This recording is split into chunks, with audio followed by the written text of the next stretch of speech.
Aleluia.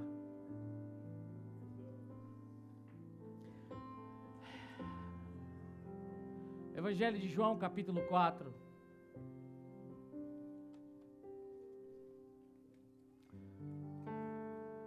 Quero pensar com você nessa manhã acerca de uma mulher que me intriga.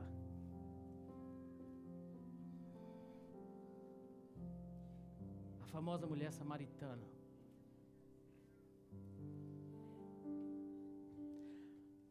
Mas eu quero te mostrar, talvez hoje, uma ótica que a gente ainda não tenha observado acerca da vida dessa mulher. João, no capítulo 4, ele começa escrevendo acerca do que estava acontecendo em Jerusalém e as coisas que Jesus estava fazendo ali na Judéia, perdão.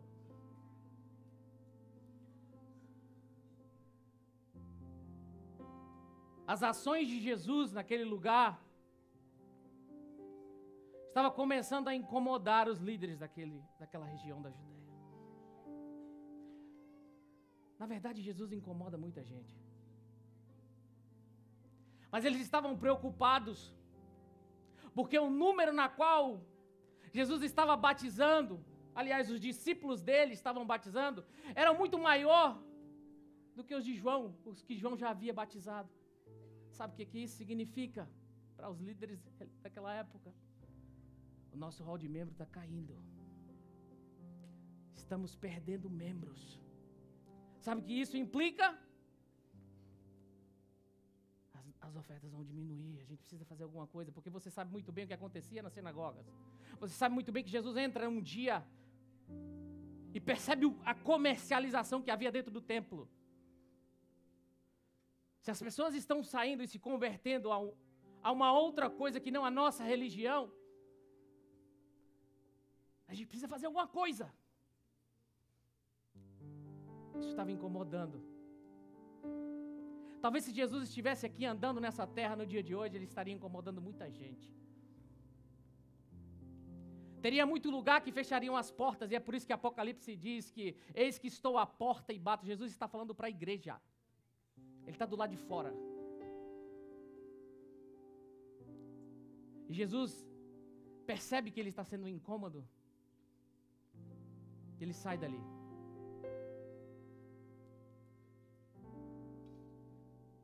E a Bíblia diz que ele volta para Galiléia, mas era necessário passar por Samaria. Eu não sei se você sabe, mas Samaria ficava no meio entre essas duas cidades.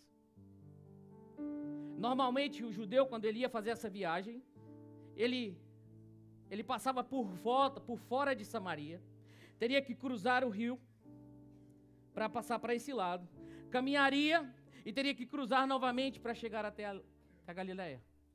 Essa viagem normalmente duraria uns 6 dias, porque eles evitavam passar por Samaria. Você sabe muito bem que os judeus não se davam com os samaritanos. E passar por aquele caminho poderia exaltar os ânimos, poderia criar alguma intriga, alguma birra, alguma briga. Mas a Bíblia diz, e João vai dizer que era necessário passar por Samaria. Eu não sei qual era a necessidade, mas o que eu sei é que o meu Jesus tinha um propósito. Nada do que Jesus fazia, nada do que ele fez era aleatoriamente. Sempre houve um propósito, sempre houve uma missão. Eu não sei se você sabe a história dos samaritanos, e eu quero passar rapidamente com você. Há muitos anos antes de Cristo, depois que o rei Salomão morre, o reino é dividido. De um lado fica o reino do norte, do outro o reino do sul. Um rei chamado Roboão e o outro rei chamado Jeroboão. O reino se divide por conta dos impostos, em que o filho de Salomão disse que ia aumentar. Salomão já havia colocado sobre o povo dele uma carga tributária já pesada. Salomão fez grandes coisas, mas fez grandes gastos com isso. E eu lendo essa passagem, eu comecei a pensar no nosso contexto hoje. O povo já não aguentava mais.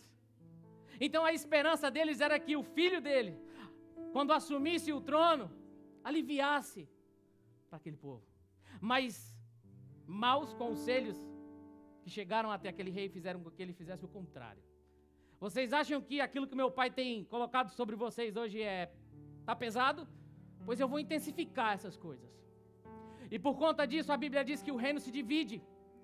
Só que Jeroboão já estava fora dali havia um tempo, porque ele havia se rebelado contra Salomão. Ele precisou fugir e esperou um momento oportuno. Sabe o que eu aprendo com isso? A Bíblia diz que o povo elegeu Jeroboão como rei. A gente diz por aí que a voz do povo é a voz de Deus, e se você for olhar na Bíblia Sagrada, o povo quando clama foi para crucificar Jesus. O povo quando levanta um rei chamado Jeroboão, não sabe o que vai acontecer logo ali na frente. O reino se divide e leva com ele o reino do norte, a maioria das tribos. Foram 10 tribos para um lado e 2 tribos para o outro lado. E os anos vão se passando e o reino do norte foi um verdadeiro fracasso. 19 reis se levantaram. 7 deles foram aniquilados, mortos. Um deles tirou a sua própria vida. O outro dele, o próprio Deus o feriu. E o outro foi deposto e levado para o cativeiro. E daí em diante, aquele reino já não existe mais. Samaritanos e Samaria mostra para mim que uma linhagem havia sido perdida. Porque o povo começa a se misturar com os assírios, com o povo pagão. Eles são forçados a procriarem e daí então perderem a linhagem pura. E eu estava pensando nisso, e engraçado a figura que me vem na cabeça, mas eu vou trazer para os irmãos aqui. A gente acabou de adotar um cachorrinho. E a minha esposa era louca por um cachorro chamado Shar-Pei. É muito caro. E aí falaram para ela que esse cachorro, ele era Shar-Pei com a outra raça. E aí esse cachorro chegou em casa. E eu falei para ela, eles se passaram a perna, eles se enganaram. Porque não tem nada de que esse cachorro é um vira-lata. O que eu estou querendo dizer com isso? Perdeu-se a pureza daquela raça. Quando houve a mistura, a raça já não existia, deixou de ser pura. Uma outra coisa que eu aprendo com o povo de Samaria é que a identidade daquele povo se comprometeu. Os anos foram se passando e os costumes pagãos entraram ali. A Bíblia vai dizer que Jeroboão constrói 2 templos no Reino do Norte, um no norte e o outro ao sul, para que o povo não fosse a Jerusalém cultuar. E dentro desses templos ele levanta bezerros de ouro, idolatria. Talvez é por isso que Jesus disse: pode um reino dividido prosperar? E os anos vão seguindo, e você sabe que a cultura demora-se um tempo para poder ser estabelecida, mas uma vez que ela se estabelece, para você arrancar ela de um povo, demoram-se anos. 209 anos talvez passou. O fato é que esse Reino do Norte tinha essa cidade, a capital dela, Samaria. De um lado ficou Jerusalém, do outro Israel, e aí Samaria.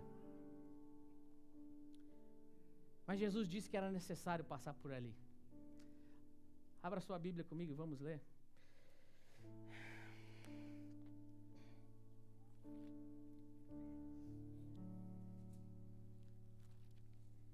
Eu trouxe isso para você, para que você compreendesse a birra que os samaritanos e os judeus tinham. As indiferenças que um tinha com o outro. E à medida em que nós fomos lendo João, você vai perceber o porquê. Capítulo 4, versículo 1 de João diz assim: quando os fariseus ouviram falar o que Jesus fazia e batizava mais discípulos que João, se bem que Jesus não batizava, e sim os seus discípulos, ele deixou a Judéia e voltou outra vez para a Galileia. E era necessário passar por Samaria. Chegou a uma cidade samaritana chamada Sicar, perto das terras de Jacó, que Jacó dera a seu filho José. E estava ali uma fonte de Jacó. E Jesus, cansado da viagem, assentou-se junto da fonte. E era quase o meio-dia. Jesus, cansado, poderia ter procurado uma sombra para descansar. Eu não sei se o poço daquela época tinha alguma árvore que fizesse sombra. Mas ele para justamente ali naquele lugar, naquele poço. Era uma hora do dia em que as pessoas não vinham até o poço. Mas como eu disse, Jesus sabia a cena dos próximos capítulos. E ele para por ali. E dizem, a Bíblia vai dizer que os discípulos foram buscar alimento na cidade. Vamos ler. Já era quase a hora sexta, ou seja, próximo do meio-dia.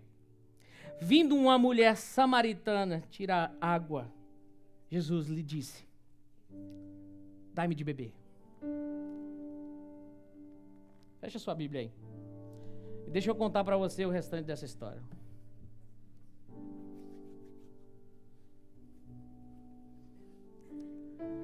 Eu sei que você já deve ter escutado milhares e milhares de sermões acerca dessa mulher. E alguns sermões na qual eu já escutei, a gente vai enfatizar algumas coisas que aquela mulher estava fazendo de errado, trazendo a sua imoralidade. Porque a Bíblia vai dizer que o horário na qual ela foi não era um horário que as pessoas costumavam ir ali. Mas você vai perceber comigo, dentro dessa leitura e dentro daquilo que João vai descrever, que existia alguma coisa especial na vida dessa mulher. E ela chega no poço e encontra com esse homem. E imediatamente ela percebe que ali há um homem judeu. Não era a intenção dela falar sequer com aquele homem. Mas foi Jesus quem a trouxe para uma conversa. Olha, você pode me dar água? Jesus poderia ter pedido aos seus discípulos para pegarem um pouco da sua água ali. E ela, logo de imediato, fala: mas por que você está falando comigo? Você não é suposto falar comigo? Eu sou uma samaritana. A gente não se fala, a gente não se dá bem. Mas você pode me dar de beber? E Jesus diz para ela: olha, se você soubesse quem fala contigo, era você quem me pediria água. E eu penso que aquela questão que Jesus traz na cabeça dela começa a fazer com que ela começasse algumas coisas, alguns questionamentos dentro de si. Como é que é? Quer dizer que se eu soubesse quem o Senhor é, eu teria que te pedir água? Mas deixa eu te falar uma coisa. Você está aqui nesse poço e você não tem com o que tirar. De que você está falando? Como é que você está falando que eu teria que pedir água para você?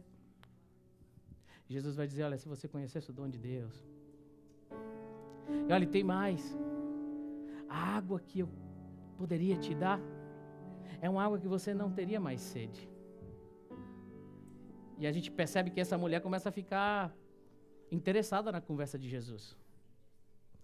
Porque uma água que não teríamos mais sede, peraí, que água é essa? E ela vai dizer: então, onde é que está essa água? Onde é que está essa água que a gente não tem mais sede? E Jesus, percebendo que ela se interessa pela conversa, parece que ele faz uma pergunta totalmente fora do seu contexto, fora de sentido. A conversa parece que toma um outro rumo, porque de água ele passa e fala: vai lá e traz o teu marido. Mas como assim? Se você está falando de água, você vai falar de marido agora?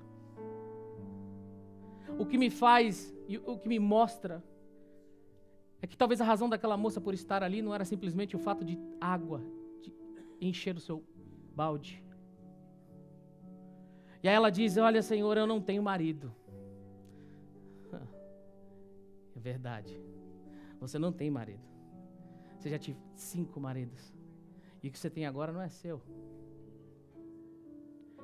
Na cultura daquela época, uma mulher, diante a lei de Moisés, o marido poderia assinar uma carta para que aquela mulher, uma carta de divórcio, né? Se ela não pudesse gerar filhos, se ela não pudesse ter filhos.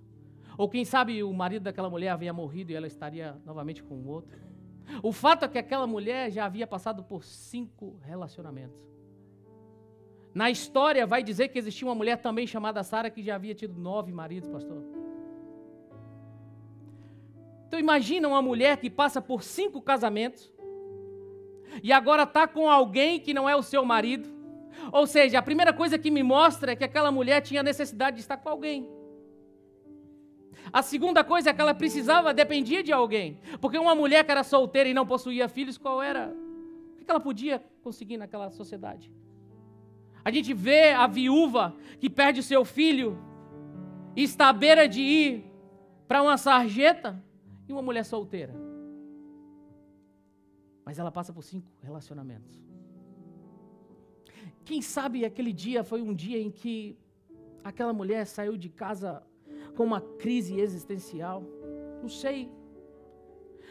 O que me faz, o que o texto me mostra, pastor, é que ela não queria ser incomodada. Não é que ela não queria ser vista, porque uma mulher saindo ao meio-dia dentro de uma cidade, todo mundo ia ver para o caminho onde ela estava indo. Ela não estava afim de ser incomodada naquele dia. E você percebe que essa mulher tem algo especial, e eu vou mostrar para você isso. Porque o testemunho que essa mulher traz foi de tamanha credibilidade, que ela trouxe consigo várias outras pessoas. E eu fui buscar nos textos sagrados um testemunho de uma mulher que andou com Jesus, que Jesus apareceu para ela chamada Maria Madalena, e que quando ela foi falar com os discípulos não deram crédito que Jesus havia ressuscitado. Mas o testemunho dela fez com que o povo saísse dali e fosse até encontrar Jesus.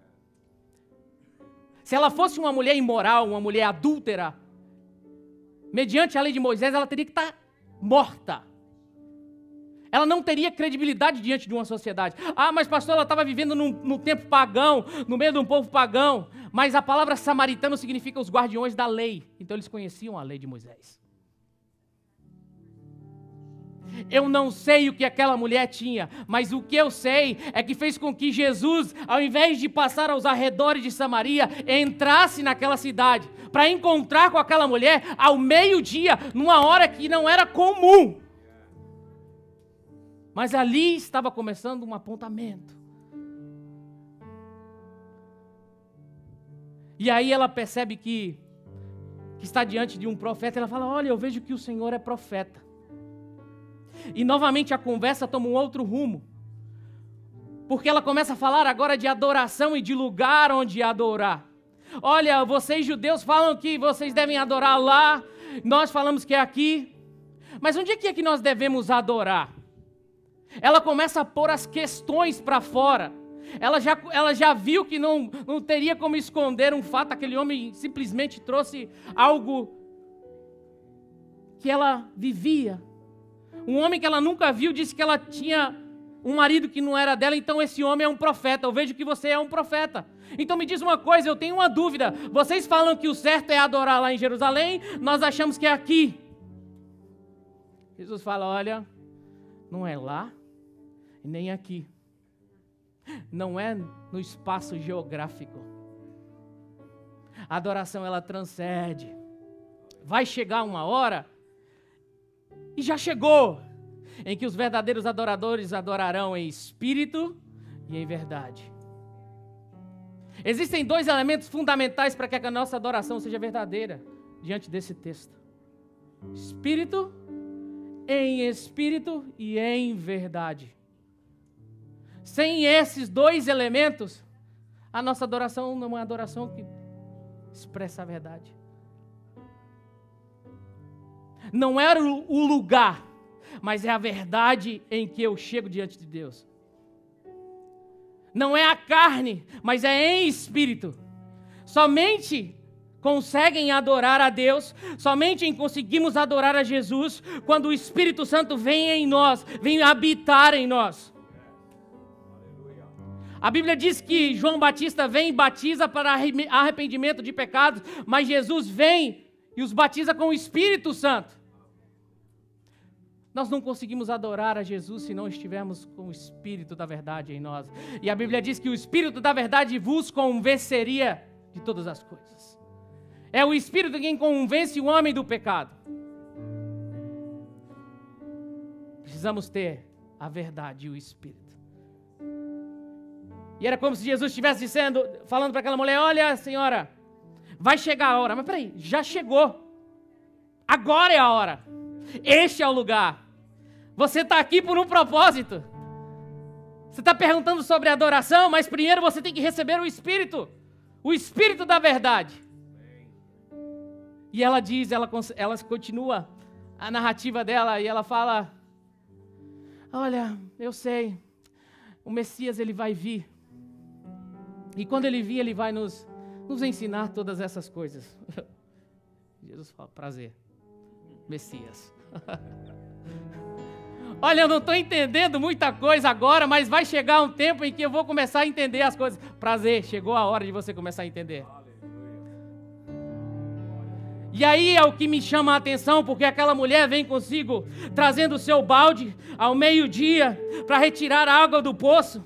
Mas aquele dia foi um dia diferente dos outros. Talvez ela saiu da casa dela aquele dia meio triste, para baixo, sem esperança. Eu não sei o que estava acontecendo, porque a Bíblia não diz. Mas o que eu sei é que fez com que aquela mulher saísse ao meio-dia, com sol escaldante, para chegar diante de um poço e talvez retirar a água. Às vezes nós saímos das nossas casas, eu não sei você, mas às vezes a gente está tão preocupado que a gente só quer pegar alguma coisa e sair andando por aí, sem direção, sem um lugar, sem um destino. A gente só quer esparecer a mente, a gente só quer aliviar a nossa cabeça, com tanto problema.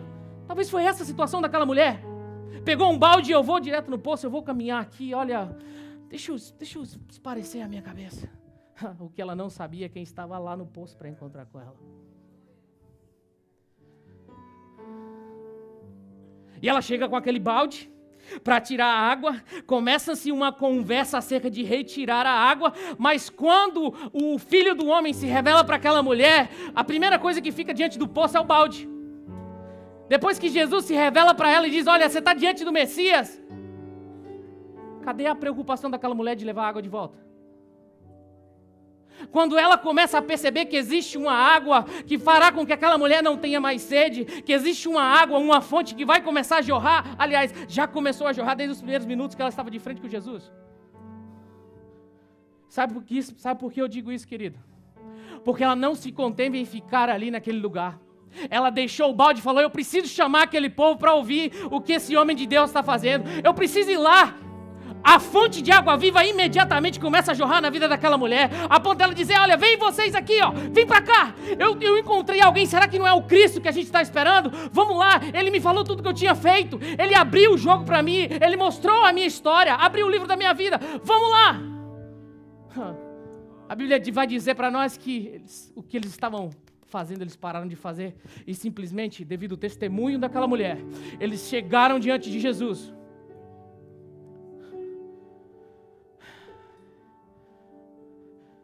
Quando a fonte de água viva começa a brotar em nós, quando os rios de água viva começam a fluir de nós, nós não conseguimos ficar parados. Nós não conseguimos ficar limitados, nós não conseguimos guardar para nós não conseguimos simplesmente encher o nosso copo e usarmos aquilo diariamente para nós, mas quando a fonte de água viva começa a jorrar dentro das nossas vidas, nós temos a necessidade de buscar as outras pessoas, para que a mesma água que começou a jorrar em mim, comece a jorrar dentro das outras pessoas, para a eternidade. É o rio de água viva, as fontes de água viva que jorrarão para a eternidade. Eu não sei o que você está atravessando agora. Eu não sei se é o meio-dia na sua vida. Não sei. Mas eu sei que se você saiu de casa hoje com o seu balde, Jesus está sentado no poço. A verdade é que muitas vezes nós trazemos os nossos baldes como muletas, pastor Vanderlei. O pretexto daquela mulher de sair talvez foi o seu balde. Foi encher o balde para poder dar água, talvez, aos animais, ou lavar as suas louças. Mas o fato é que aquele balde que estava contido a água, ou que se enchesse de água, logo ali na frente ele ia ficar seco novamente. E ela teria que voltar. E a mesma coisa, vai e volta, vai e volta. Tem muita gente dentro das nossas igrejas carregando baldes, quando a fonte de água viva está diante de nós. Tem muita gente trazendo baldezinhos pequenos e medíocres, quando a fonte de água viva está sentada diante de nós, dizendo: olha, que o rio de água viva flua em você. Mas para que isso aconteça, é preciso que você coloque para fora aquilo que você tem lá dentro. Não tem como duas fontes jorrarem dentro da mesma pessoa. Precisou que aquela mulher expôsse as suas dúvidas, o seu sofrimento, os seus questionamentos. Nós podemos esconder as coisas das pessoas, mas quando os olhos de Deus batem em nosso coração, não há o que nós conseguimos esconder, gente. A gente pode vestir uma máscara para tentar enganar os nossos irmãos e dizer que está tudo muito bem. Mas quando nós estamos diante de Jesus, nós não precisamos falar absolutamente nada. Aquela mulher não disse nada. Mas foi o olhar de Jesus que penetrou dentro do coração daquela mulher. E disse: olha, vai lá e traz o teu marido. Eu não sei por que Jesus trouxe aquela conversa. Mas o que eu sei é que se essa conversa chegou ali, naquele ponto, é porque existia uma situação na vida daquela mulher que precisava ser resolvida. Eu não sei o que você carrega dentro do seu coração. Eu não sei quais são as dúvidas. Eu não sei quais são os questionamentos. Eu não sei se você está atravessando um momento de frustração, de desânimo. O que eu sei é que hoje pode ser o dia em que a fonte de água viva começa a jorrar dentro de você. O que eu sei é que à medida em que você confessa, coloca para fora, a presença de Deus vem encher as nossas vidas. E o que era apenas uma parada para descanso, passou a ser 3 dias. 3 dias. O que era apenas um pit stop para descansar, foi a salvação de um povo. Se você perceber, Jesus ele não se revela na maneira na qual ele se revelou para aquela mulher com os judeus. Pelo contrário, ele diz: olha, quem o povo está dizendo que eu sou? Olha, estão dizendo por aí que você é um monte de coisa. Mas diante daquela mulher, ele traz a revelação e diz: olha, prazer, eu sou o Messias, eu sou o Salvador. Talvez porque na cabeça daquela mulher, as coisas já haviam se perdido. Falamos que os samaritanos eram pessoas que tinham perdido a sua essência, perdido a sua identidade. E talvez Jesus precisa se revelar a ela naquela intensidade para que houvesse uma restauração de identidade. Para que a pureza novamente começasse a fluir dentro dela. Não sei. O que eu sei é que aquela mulher foi a porta por onde a salvação chegou em Samaria. Você pode ser a porta de salvação para um povo. Amém. O que você precisa é que as fontes jorrem dentro de você. Não é o tamanho do vaso, do balde. Meu marido, eu procurei até um baldezinho, mas isso aqui é muito pequeno, né? Tem um baldezinho aqui atrás. Cadê? Deixa eu pegar aqui, gente. Aqui, ó. Não é o tamanho do balde que eu trago. Né? Tem muita gente carregando balde até maior do que esse, ou menor do que esse, mas não é o tamanho do balde, é o tamanho da sede que você tem. Não é a água que eu bebo, mas a qualidade da água que eu tenho tomado. Estávamos falando de águas, água viva e água comum. Água que trará sede novamente, mas Jesus fala de uma água que a sede vai acabar. A gente bebe água porque a gente precisa viver. O homem, o corpo humano, a maior parte do corpo humano é composto de água, né? A nutricionista aqui pode falar pra gente. A gente precisa ingerir água. O nosso corpo carece de água. Há necessidade. Da mesma maneira que há necessidade para o homem experimentar a água viva. Eu não sei qual o tamanho da sua sede, qual o tamanho do seu pote. Mas não é sobre o pote, é sobre a sede. Não é sobre a água, mas com qual água nós temos bebido. O que você tem ingerido, o que você tem colocado para dentro, é aquilo que tem te feito caminhar. O que nós colocamos para dentro É aquilo que enche o nosso coração. É por isso que Jesus vai dizer que o que prejudica o homem não é o que nós comemos, mas é o que está de dentro para fora. Porque a boca fala do que o coração está cheio. O que você tem bebido? Sabe, eu falei outro dia em uma dessas lives sobre a gasolina adulterada. E a Priscila falou, mas aqui ninguém sabe o que é isso, porque não tem gasolina adulterada aqui. Enfim, no Brasil todo mundo é familiarizado com isso. Experimenta colocar uma gasolina adulterada no seu carro para ver o quanto ele vai rodar. Experimenta continuar abastecendo no lugar onde a gasolina é adulterada e você vai ver o que vai acontecer com o motor do seu carro. Mas nós temos colocado algo adulterado nas nossas vidas espirituais e queremos ter longevidade na caminhada com Cristo. O relativismo tem matado as nossas vidas. Porque, olha, mas isso é relativo. Isso é relativo. Eu tenho um amigo que eu gosto de conversar com ele, eu não vou nem falar o nome aqui, mas a gente conversa muito acerca disso. Existem sim coisas que são relativas, mas existem coisas que são categóricas. Não tem como relativizar. Por relativizarem, o povo samaritano perdeu a sua pureza. Por relativizar a identidade daquele povo, se foi. E nós estamos vivendo no dia onde as pessoas têm relativizado o relacionamento com Deus. Não é bem assim, pastor. Não é por aí, eu não vejo dessa forma. Não, mas é relativo, isso é para você, mas é para mim assim, não funciona. E você não percebe que tudo que você está buscando é algo que vai continuar trazendo sede para você, enquanto você pode experimentar algo que vai saciar a sua vontade de beber a água, a sua sede. Os nossos cultos podem ser diferentes à medida em que a nossa sede aumente pela fonte de água viva. A nossa caminhada diária pode ser diferente. Basta apenas nós trocarmos a água em que nós estamos bebendo ou o líquido que nós estamos ingerindo para que os resultados do nosso corpo comecem a aparecer. Hoje em dia a gente sabe que existem vários tipos de água no mercado, com pH alto e outros baixos. A água alcalina, né? Água boa para o corpo humano. E você começa a beber essas águas com o pH lá em cima e você começa a sentir a diferença, porque é uma água pura, purificada. Mas aí as pessoas se limitam a beber qualquer tipo de água, pastor. E as manchas no corpo aparecem, as doenças começam a acontecer e a gente não sabe o porquê. Deixa eu te falar, talvez é a água que você tem ingerido. Porque eu tenho a certeza que se você colocar e permitir que a água viva do Senhor comece a fluir dentro de você,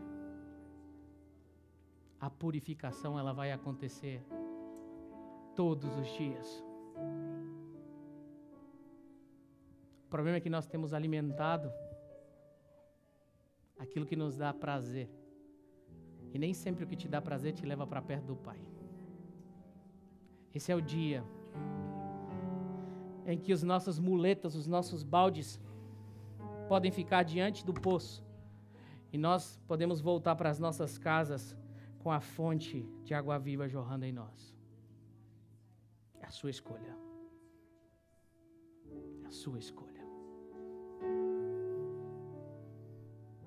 Poderia falar muitas outras coisas aqui, mas eu quero simplesmente orar com você essa manhã.